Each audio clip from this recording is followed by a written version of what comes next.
अभी हम मन से अवगत नहीं है, मन को जानते नहीं है। जान जाते तो पकड़ लेते। उनने पकड़ लिया और पकड़कर समझा रहे हैं कि समझ, तू कौन है? तू शरीर नहीं है, तू जन्मने मरने वाला नहीं है, तू किसी जाति का नहीं है, तू किसी का पितृ पुता शत्रु मित्र कोई पदाधिकारी नहीं है।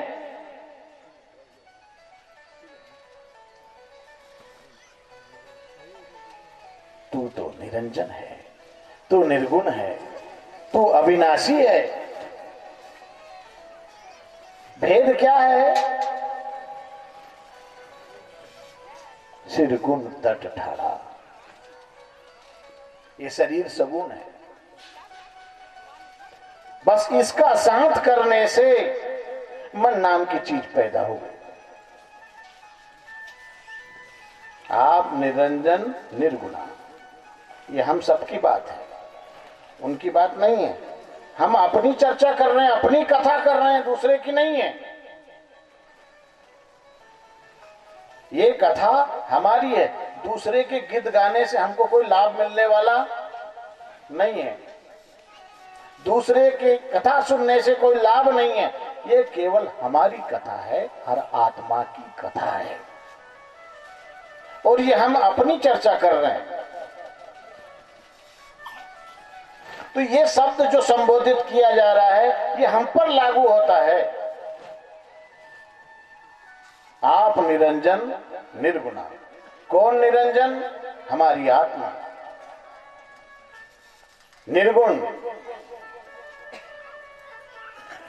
इस सगुण का साथ करने से, शरीर का साथ करने से विभाजन हो गया, भूल हो गई। अपनी ताकत को, अपने स्वरूप को भूल गए।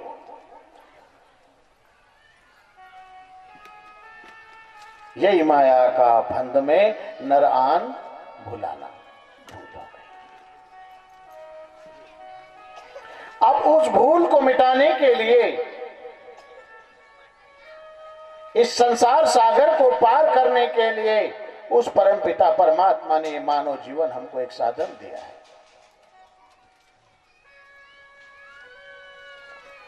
समुद्र को पार करने के लिए, जो पानी से भरे समुद्र हैं हमारे यहां, उनको पार करने के लिए जहाज से, प्लेन से जा सकते हैं,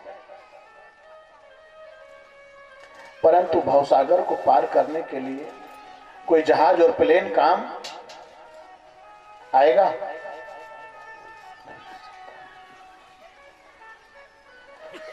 उसके लिए उस परमपिता परमात्मा ने मानव जीवन एक नौका दी है। सिंगाजी बाबा ने इसे नाव कहा है, तुलसीदास ने इसे साधन कहा है। यह हमारे घर जाने का वाहन है। नाव बनी केवट, नाव तो तैयार है, दरिया भरा हुआ है, नाव किनारे पर लगी हुई है, पर केवट का पता। भवसागर का तीरना, किस विधि पार उतरना। नाव तो बनी पर केवट नहीं, और बिना केवट के नाव अगर छोड़ भी दी तो बहुत चक्रवात, तूफान, भंवरे सागर में उठते हैं। ये सागर का तो तूफान काबू में हो सकता है, परंतु मन सागर, इस भव सागर में इतने तूफान उठ रहे हैं, बहुत अनुभवी केवट चाहिए, जो इस किनारे से उस किनारे का जिसको बोध हो, अनुभव हो, तो ही हमारी नौका उस किनार पर पहुंच सकती है। तो यहां केवट सदगुरु को संबोधित किया है। तुलसीदास जी ने नाम को केवट से सूचना दी है। कलयुग केवल काय का आधार? नाम। असुमर सुमर नर उतरे। क्या पानी भरा हुआ है संसार में? पार उतरने की जो बात आई है, क्या है? किससे पार जाना है?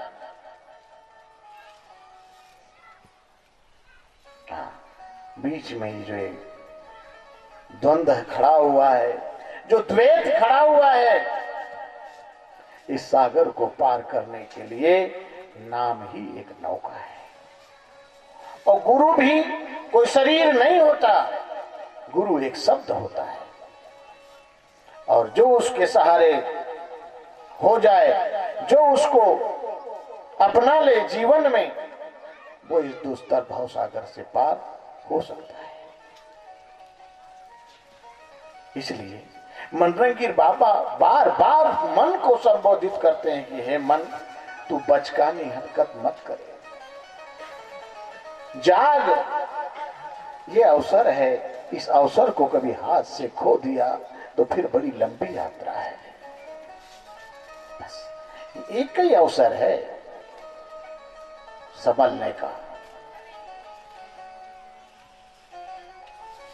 बहुत लंबी यात्रा करते करते चले आ रहे हैं। इस अवसर को कभी आज हमने चूक गए, इस जीवन को कभी खो दिया तो बड़ी लंबी यात्रा है। करोड़ों कल्प, 84 लाख योनियों की जो आयु है, वो 1 करोड़ कल्प की गई है।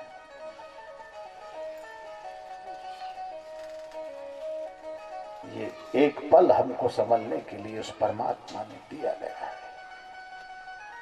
काया कठिन गढ़ चढ़ना दूर है पयाना। एक काया एक गढ़ है, एक किला है। इसको तय करने के लिए मंजिल बहुत दूर है और समय बहुत कम है। पयाना नाम चलने को कहते हैं। हमारे देश को जाने के लिए जो हमारी मंजिल है, जो हमारा ठिकाना है, वो बहुत दूर है और समय बहुत कम है। इसलिए सिंगाजी बाबा कहते हैं कि काया कठिन गढ़ चढ़ना दूर है पयाना। घड़ियाला बाजे घड़ी पहर का, मृत्यु 24 घंटे मंडरा रही है। कब मौत की घंटी बज जाए, कब आखिरी श्वास हो जाए, फिर क्या करोगे? जब मृत्यु निकट आकर खड़ी हो जाएगी, फिर कहोगे कि अब मैं गीता पढ़ लूं, अब मैं रामायण पढ़ लूं, अब मैं ध्यान कर लूं, अब मैं योग कर लूं। फिर समय देगी तुमको मृत्यु। इसलिए सावधान हो और अपने घर का मार्ग तय करो। बहुत मुश्किल से यह अवसर प्राप्त हुआ है, अब मिलने वाला नहीं है।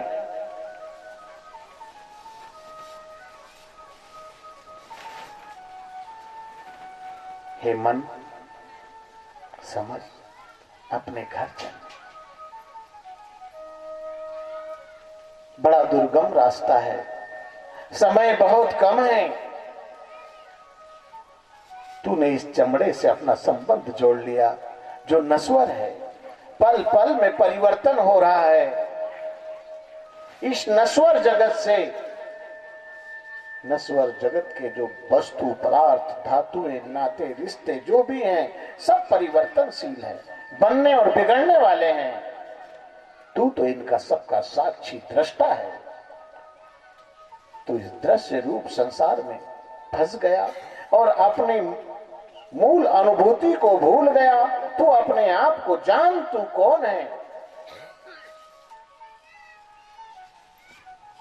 माया के भ्रम में भ्रमित मत हो, ठगा जाओगे। हम सब ठगा गए। जिस दिन से जन्म हुआ उस रोज से काम ठग रहा है। क्रोध ठग रहा है, लोभ ठग रहा है, राग ठग रहा है, ईर्ष्या ठग रही है, वासना ठग रही है, और ठगाते ठगाते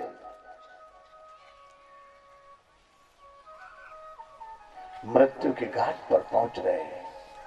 पर अपनी ठगी का जरा सा भी हमको बोध नहीं है। जबकि सिंगाजी बाबा ने एक श्वास की कीमत 3 लोक की संपत्ता से की है। क्या कहूं कह जात हूं, क्या बजाऊं ढोल, एक श्वास में जाए 3 लोक का मोल।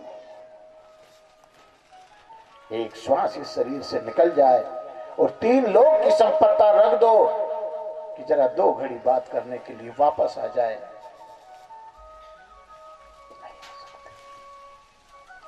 इसलिए बहुत अमूल्य जीवन है।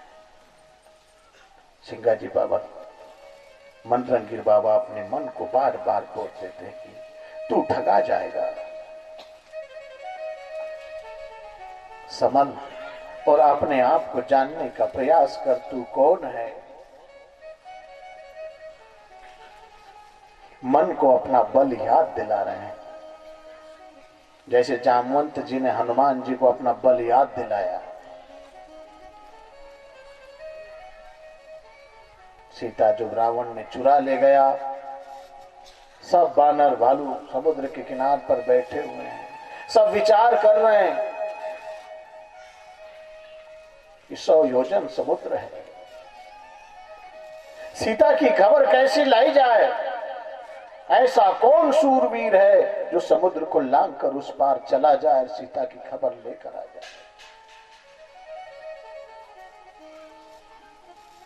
सब अपना अपना बता रहे, मैं जा सकता हूं, आ नहीं सकता, कोई कहे मैं आधी दूर तक जा सकता हूं।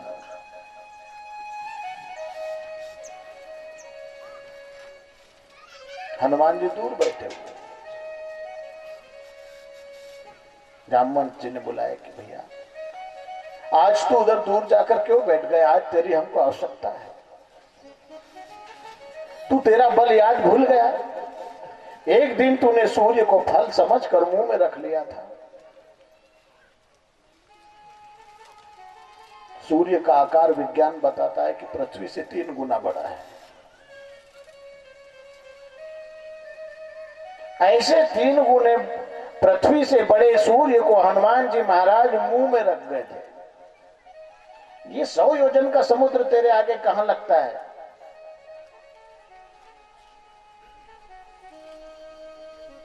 पवन तनय तुम पवन समाना, क्या चुप साध रहे हो बलवाना। बस जामवंत जी के शब्द जाकर हृदय पर लग गए, चोट लग गई। जामवंत के वचन सुहाए, सुनि हनुमान हृदय अति भाए। बल याद आ गया, भूद्रा का रूप धारण कर लिया और एक क्षण में समुद्र को कूद गए। ज्यादा देर थोड़ी लगती है। ब्रह्म को जानने में कितनी देर लगेगी।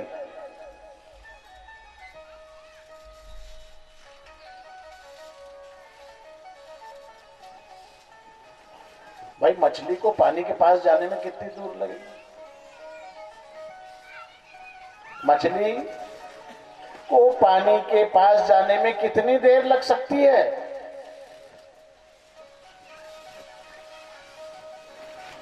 कपड़े को सूत को खोजने में कितनी देर लगेगी और कस्तूरी मृग को खोजने में कितनी देर लगेगी। मछली खोजे नीर को, कपड़ा खोजे सूत, जीव खोजे ब्रह्म को, तीनों उत के उत। जीव ब्रह्म को खोज रहा है तो खोजने वाला है कौन। मछली नीर को खोज रही है, कपड़ा सूत को खोज रहा है। बस कहने मात्र से हनुमान जी को ताकत आ गई। ये तर्क है। तुम सब हनुमान हो, अपनी शक्ति को जानो। कोई महापुरुष यहां पैदा नहीं हुआ है, सब बने हैं। जिन जिन को भी वो शब्द की चोट लगी, क्या बुद्ध पैदा हुआ था?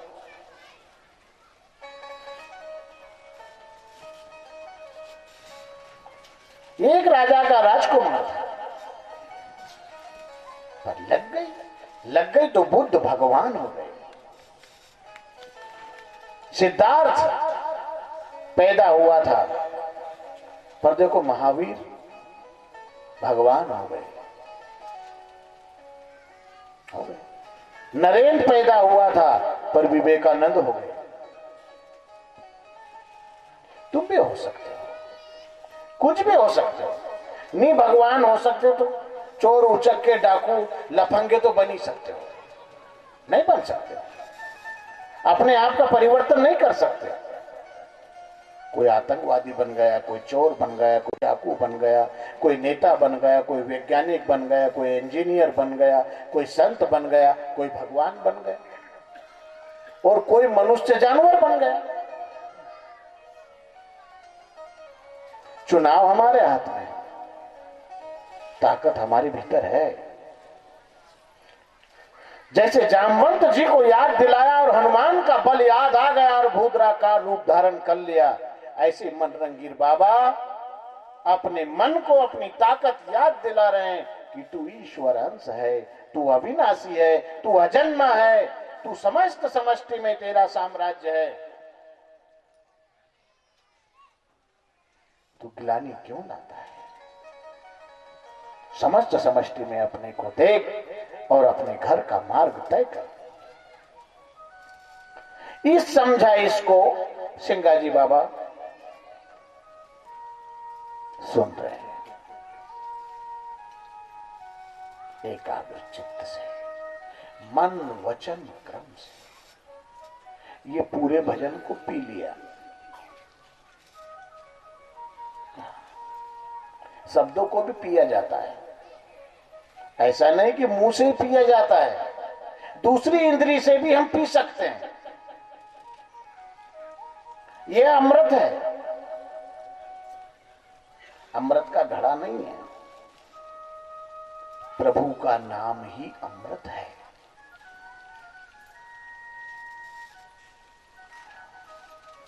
बोलते हैं ना अमृतमयी वाणी, भगवान की चर्चा अमृत ही है। और सिंगाजी बाबा ने उस अमृत को, उस भजन को कान के द्वारा पी गए, वैराग्य झलक गया। वो तो सूखी घास की गंजी थी, चिनगारी पड़ते ही भबक गई। इशारे मात्र से सिंगाजी बाबा सलेंडर हो गए। 5 हथियार बंधे हुए हैं, सिपाही की ड्रेस लगी हुई है, घोड़े पर बैठ कर आए थे, परंतु लग गई। लागी क्या, आर की पार हो गई। लागी लागी सब कहे, लागी बुरी बलाए, लागी वाको जानिए, आर पार हो जाए। बहुत कम लोगों को लगी है। सुखदेव जी ने भागवत सुने थे तो अकेले परीक्षित को सुने थे कि और भी लोग थे उनके साथ में सुनने वाले। 87-88 हजार लोग बताते हैं कि उनके साथ श्रवण करने वाले थे। वो कोई बाजारू आदमी थोड़ी था परीक्षित, चक्रवर्ती सम्राट था उस समय का। और जब एक राजा ये कथा सुन रहा तो कितने लोगों ने सुनी होगी, पर कितने ने सुनी?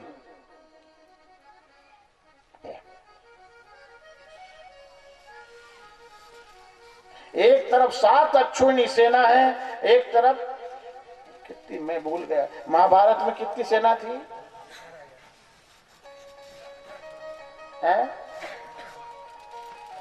18। पांडवों की कितनी थी?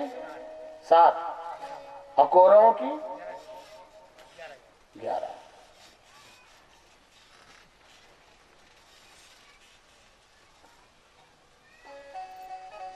आप छूने कितनी बड़ी होती है? आंकड़ा अक्षौहिणी का 100 लाख का क्या होता है? इकट्ठा मिलजुल के करना, करेंगे तो बड़ा मजा आएगा। मेरे ही मेरा ठेका नहीं है, तुमको भी मदद करना। 100 लाख का एक क्या होता है? ये गिनती तो मालूम है सबको, करोड़ है ना। और 100 करोड़ का एक अरब, 100 अरब का एक क्या खरब, और 100 खरब का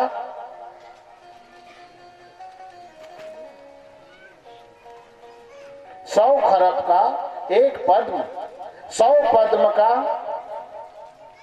एक नील, 100 नील का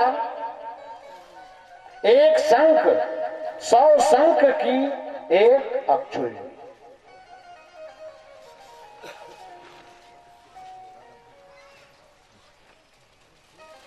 इतने लोगों के बीच में कृष्ण ने गीता अर्जुन को सुनाई। अकेला ले जाकर नहीं सुनाई जंगल में, दोनों सेना सजी है, काटो मारो पर उतारू है, और वहां अर्जुन को कृष्ण गीता सुनाया। कितने के समझ में आई?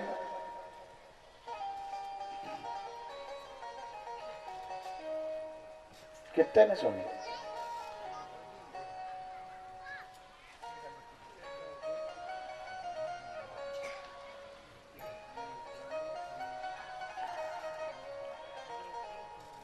तो बेचारे महापुरुष बहुत भूख रहे हैं, कब से भूखते भूखते आ रहे हैं। भूख नहीं है,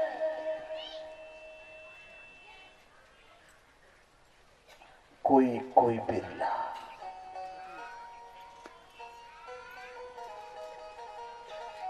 उनकी वाणी का अनुसरण करता है।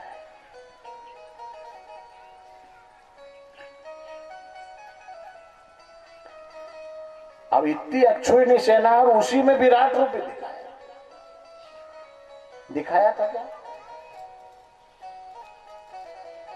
अब इतनी सेना तो पहले ही है,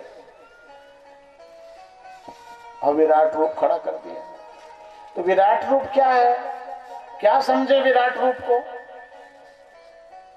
गीता को समझो। गीता और सिंगा जी की वाणी दोनों को पलवे पर रख दो, दोनों बराबर है। सिंगाजी बाबा ने जो ज्ञान दिया है भगवत गीता का ज्ञान है।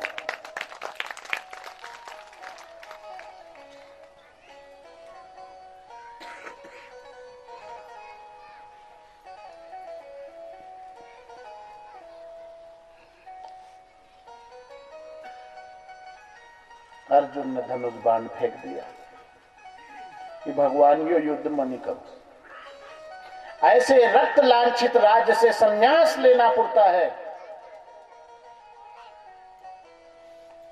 भगवान ने कहा आज बड़ा ज्ञानी बन रहा है तू, पहले तेरे को कभी दया नहीं आई है, गंज युद्ध कर दिए।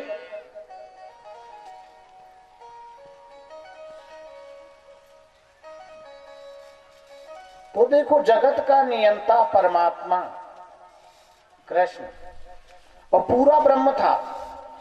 16 कलाओं से कृष्ण अवतरित हुए थे, पूर्ण ब्रह्म का अवतार श्री कृष्ण का। वो पूर्ण ब्रह्म परमात्मा श्री कृष्ण अर्जुन को कह रहा कि युद्ध कर, हथियार उठा, नहीं तो नरक जाना पड़ेगा। अब मारना किसको है? पिता को। गुरु कृपाचार्य, गुरु द्रोणाचार्य, पितामह, ताऊ, काका, दादा, मामा,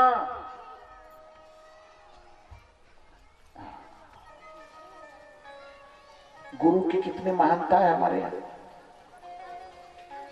हमारे देश में गुरु की कितनी महानता है, वही कृष्ण गीता में बोल रहा है।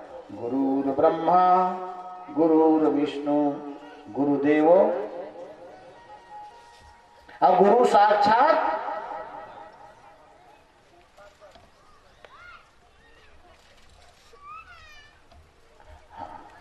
मार इनको। मार नहीं तो नरक जाए।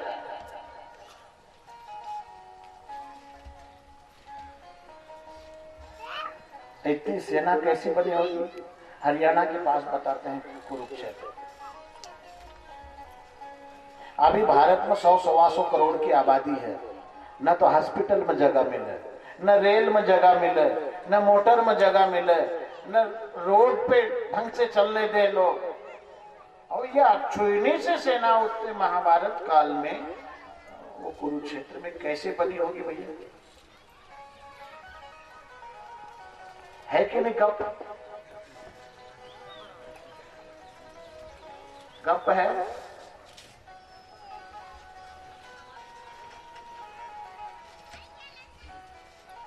इतने तो लड़ाई करने वाले लोग थे, हाथी घोड़े रथ, उनके सेवादार लोग, रोटी पानी बनाने वाले भी थे। इतने कुरुक्षेत्र में कैसे बने? तो फिर भगवान ने विभूति योग में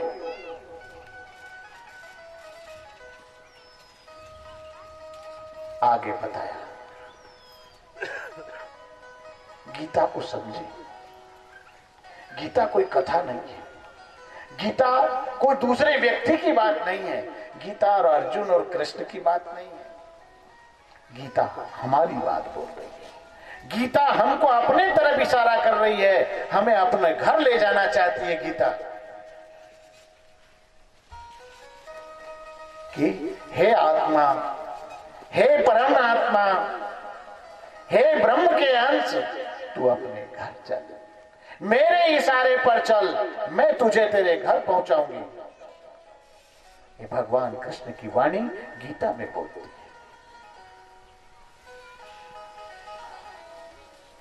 शरीर एक क्षेत्र है, ये शरीर एक क्षेत्र है। कुरु नाम करने का होता है। करो, जिस कर्म को करते हैं उसका नाम है कुरु। कुरु तो कहां करना है? इस क्षेत्र में। ये कुरु का क्षेत्र है, ये शरीर। इसी में हम वो धर्म युद्ध कर सकते हैं। इतनी काटो मारो करवाई, गुरु को भी मरवाया और उस युद्ध को धर्म युद्ध की संज्ञा दी। किसी युद्ध को धर्म युद्ध नहीं कहा भारत में। महाभारत काल में जो युद्ध हुआ था उसको धर्म युद्ध की संज्ञा दी। वो कौन सा युद्ध है? वो युद्ध तुम सबको करना पड़ेगा, सबको, प्राणी मात्र को वो युद्ध करना पड़ेगा। और नहीं करोगे तो ये पीड़ा कभी खत्म होने वाली नहीं है, ये भोग कभी खत्म होने वाले नहीं है। कुरु नाम करने का, क्षेत्र नाम शरीर का, और क्षेत्रज्ञ जो है वो हमारी आत्मा है। खुलासा उसी गीता में किया है। अब हमारी खोपड़ी कहां तक समझ रही है वो एक अलग बात है। आसुरी वृत्ति और देवी वृत्ति ये दोनों सेनाएं हैं। पांडवों की सेना देवी वृत्ति है और कौरवों की सेना आसुरी वृत्ति है। वृत्तियों का ठिकाना है अनगिनत। एक सेकंड में कितनी वृत्तियों का जन्म होता है। तो मारना किसको है? आसुरी वृत्ति का दमन करना है, जो कौरवों की सेना है। धृतराष्ट्र अज्ञान है, अंधा, जिसको कुछ नहीं दिखता। अंधकार को अज्ञान की संज्ञा दी है। द्रोह द्रोणाचार्य है, भ्रम भीष्म है, द्वेष दुर्योधन है।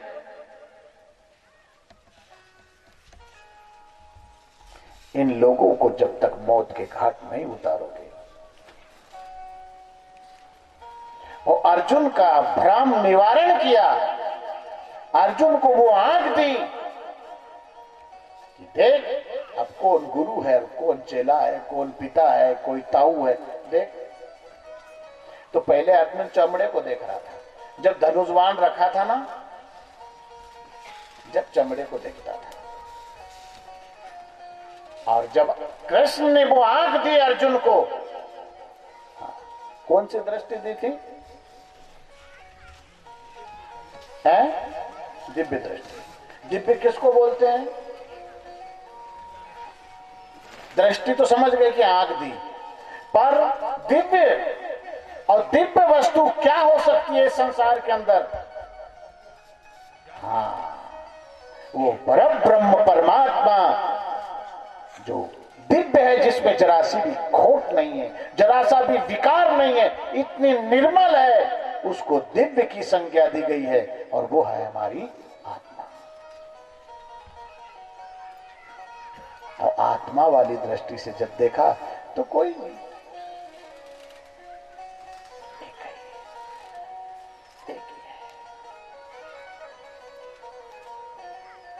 हम भी कभी वो तत्व वाली दृष्टि से देखना शुरू करते हैं।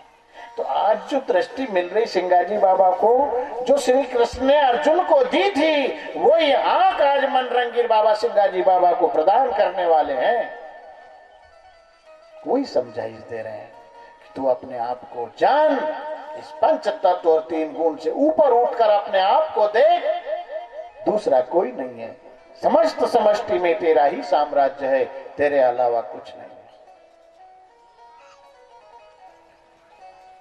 जब वो भजन को पिया, हम तो मनोरंजन करते हैं, हम कथा कीर्तन मनोरंजन के हिसाब से करते हैं, समय पास करने के हिसाब से। कोई धार्मिक बनने के हिसाब से आता है, और ये फलाना भैया बड़ा धार्मिक है, एक कथा नहीं छोड़ता, सब कथा में जाते हैं। भैया रोज रामायण गीता पढ़ते हैं, बड़े धार्मिक हैं। कोई दबाव से आया है, चलो यार उनने बुलाया था, नहीं तो बोलेंगे कि आए नहीं। ये कथा की बात नहीं कह रहा हूं, इस कथा की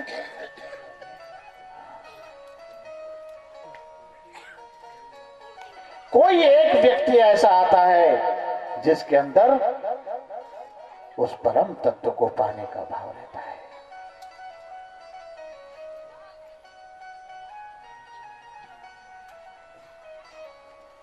और जब उस वाणी को पी है, हम भी रोज गाते हैं वो भजन, ये आज पहली बार थोड़ी गया, हमने कई बार गा दिया, पर हमारी सफाई हो ही नहीं रही, क्योंकि हम लोगों को सुनाने के लिए गाते हैं।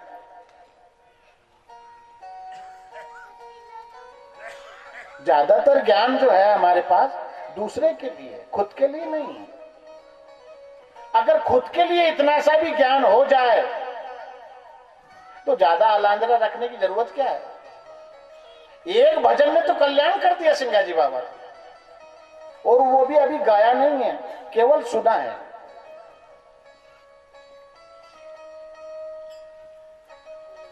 सुनने मात्र से कल्याण। ज्यादा ज्ञान क्यों रखा जाता पास में?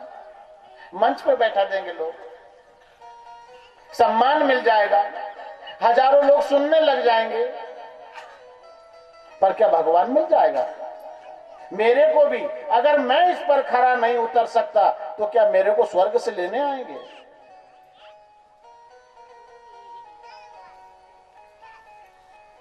चौंक गए, मन घायल हो गया, दर्द होने लगा। शब्द का भी घाव होता है, जैसे तलवार छुरी बंदूक घाव कर देती है, ऐसे वाणी भी घाव बना देती है। मनरंगीर बाबा के शब्द ने सिंगाजी बाबा के मन को घायल कर दिया, पीड़ा होने लगी, अपने खोए हुए जीवन काल पर पश्चाताप करने लगे। हे गुरुदेव, 39 वर्ष की आयु संसार में बर्बाद हो गई। कई जोगी, यति, सन्यासी, उदासी, वैरागी, बड़वे, भोपे, भैरू, भूत, नाना प्रकार के देवी देवता दंड पाखंड किया, पर आज तक ये मर्म का ज्ञान कहीं भी प्राप्त नहीं हुआ। आज तो मन को धक्का लग गया, आज तो मन घायल हो गया, रोम रोम से वैराग्य फूट गया। पश्चाताप कर रहे हैं। जिसका हीरा गुम जाए, जिसका हीरा खोआ जाए, कोहिनूर हीरा, उसको कितनी पीड़ा होती है, कितना पश्चाताप होता है। हमने कितने हीरे खो दिए हैं। ये हमारी श्वास, अरे हीरा भी क्या लगता है, 3 लोग नहीं लगते एक श्वास के आगे। वो श्वास, वो जीवन हमने कितना खो दिया। कभी हमने अपने जीवन पर पश्चाताप किया? अपने जीवन का हिसाब जोड़ा है, लेखा जोखा लगाया है? एक दिन जरा सा कई कार्यक्रम करते हैं तो बड़ी लिखा पढ़ी करते हैं, हिसाब करते हैं। कभी जीवन का हिसाब किया है? शाम सुबह कभी हिसाब लगाया है कि दिन भर का किया हुआ शाम को हिसाब कर लो, 1 घंटे बैठ जाऊं? ये ध्यान किसका करोगे? कौन करेगा? सब एक ही है, पर हिसाब करना है दिन भर के विचारों का, दिन भर का देखने का, दिन भर का सुनने का, दिन भर का बोलने का, दिन भर का जो व्यवहार है, वो दिन भर का कचरा साफ कर लो शाम को। कभी विचार किया? अगर जीवन चरित्र में ज्ञान नहीं आता है तो ताश खेलना और कथा सुनना दोनों बराबर है। चाहे ताश खेलो गली में, चाहे कथा सुनो, अगर अमल में नहीं ले तो ताश खेलना और कथा में बैठना दोनों बराबर है। मनोरंजन मत करो, मनोभंजन करो। जैसे सिंगाजी बाबा ने सुना और मन का भंजन हो गया, मन घायल हो गया, सलेंडर हो गए, पांव पकड़ लिए, छोड़ते नहीं है पांव। प्रेम के आंसू बहने लगे, करुणा कर रहे हैं, हे गुरुदेव बहुत समय निकल गया, 39 बरस बर्बाद हो गए इस संसार की सुख सुविधा में, संसार के विषय वस्तु पदार्थों को भोगने में। मुझे आज मेरी ताकत का ज्ञान आज हुआ कि मैं कितना अमूल्य हूं, मेरी श्वासें कितनी अमूल्य है, मेरा जीवन क्या है, मैं क्या समझता था और मैं क्या निकला। बार बार पश्चाताप। पहला जन्म गयो गुरुजी मारो, पहला जन्म गयो, पहला जन्म गयो गुरुजी मारो, पहला जन्म गयो, पहला जन्म गयो गुरुजी मारो, पहला जन्म गयो, पहला जन्म गयो गुरुजी मारो, पहला जन्म गयो। नहीं मुकरा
पहला करते हैं निमाड़ी भाषा में व्यर्थ,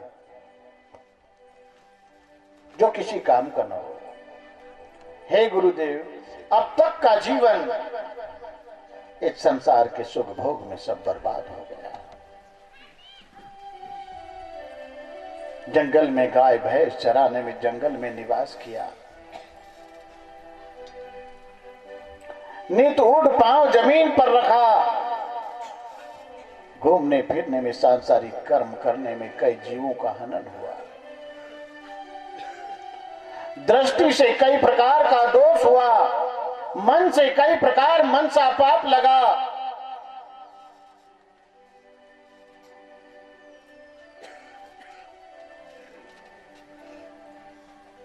हे गुरुदेव, क्यों नहीं ये समझ मुझे पहले मिली? आपसे भेंट पहले क्यों नहीं हुई?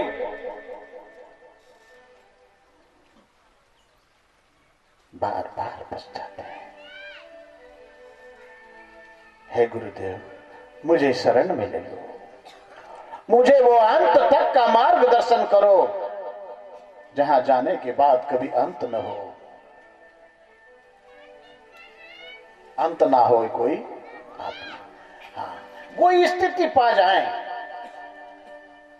तो वो स्थिति पाने के लिए आत्महत्या नहीं करना पड़ेगा, शरीर को मिटाना नहीं पड़ेगा। हमारे महापुरुष इसी शरीर में रहते रहते उस स्थिति को पार कर जाते हैं और जीते जी मर के फिर जीवन जीते हैं। हम मरने के चक्कर में लगे, मरने का डर है, जबकि भाग्यशाली लोगों को मरने का गौरव प्राप्त होता है।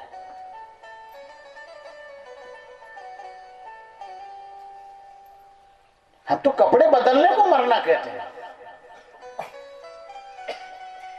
मरना जानते ही नहीं मरना क्या चीज है।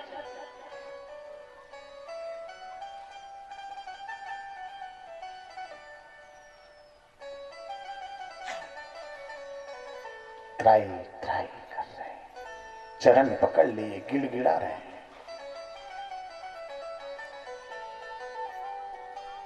हे गुरुदेव, मेरे इस बचे हुए जीवन को संवार दो और मुझे अपने घर जाने का मार्गदर्शन करो।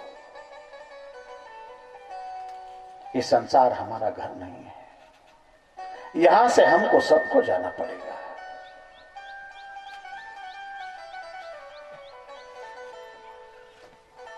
जाओगे कि नहीं? नहीं जाओगे? जाएंगे ना? फिर तैयारी है। अरे तीर्थ जाते हैं, ब्याह में जाते हैं, शादी में जाते हैं, पार्टी में जाते हैं, फंक्शन में जाते हैं, कहीं भी जाते हैं तो तैयारी करते हैं कि नहीं? एक दिन की, 2 दिन की, 10 दिन की यात्रा पर आदमी जाता है तो ढेर सारा सामान जुटाता है, साधन ढूंढता है, साथी ढूंढता है।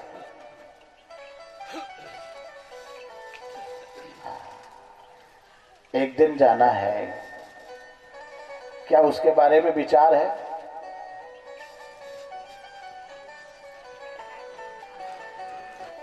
सब रहने का इंतजाम कर रहे हैं, जाने का कोई नहीं।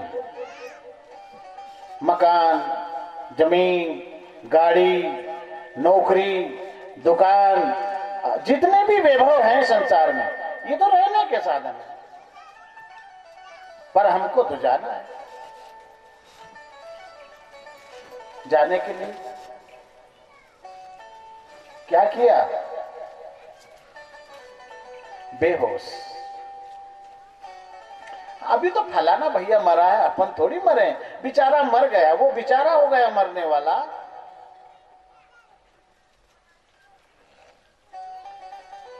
उसकी मौत में तुम अपनी मौत को क्यों नहीं याद करते कि एक दिन मेरा भी आएगा, मैं भी इसी वाली लाइन में खड़ा हुआ हूं, मेरा भी नंबर किसी दिन नहीं लगेगा। इस लोग को कौन सा लोग बोलते हैं? जिंदा लोक है ना ये, इस लोक का नाम जिंदा लोक। तो मरा हुआ लोक से फिर क्यों खोपड़ी खराब कर रहे हो? मरे हुए लोक से चिंता सुख मिलेगा क्या?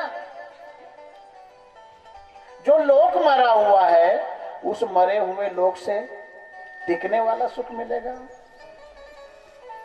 वहां के नाते रिश्ते टिकाऊ हुए अमर हैं।